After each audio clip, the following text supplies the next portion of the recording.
আমরা বলি দেখা না দিলে বন্ধু কথা কইও না। আপনি দেশে আসবেন না, বাইরে থেকে ভিডিও কনফারেন্সে আমাদেরকে নির্দেশনা দেবেন।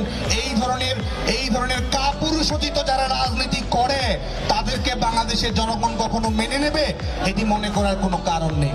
শুধুমাত্র আমরা দেখি যে ফেসবুকে রাজনৈতিক কর্মকাণ্ড পরিচালনা করছেন, ভিডিও কনফারেন্সে দলীয় নেতাদের সঙ্গে সম্পৃক্ত হচ্ছেন, বাংলাদেশে আসার হিম্মত নাই। দেড় যুগের কাছাকাছি আমরা দেখেছি যে বারবার বলা হতো যে দেখা না দিলে বন্ধু কথা কইও না, দেখা না দিলে বন্ধু কথা কইও না। তো যারা দেখা না দিলে বন্ধু কথা কইও না বলতো, আজকে তাদেরকে আমরা বলছি যে আপনারা একটু দেখা দেন প্লিজ, আপনারা একটু কাইন্ডলি একটু দেখা দেন। আপনাদেরকে দেখার জন্য বাংলাদেশের প্রত্যেকটা মানুষ আজকে রাস্তায় নেমে আসবে। আপনারা একটু দেখা দেন, আপনাদেরকে আমরা একটু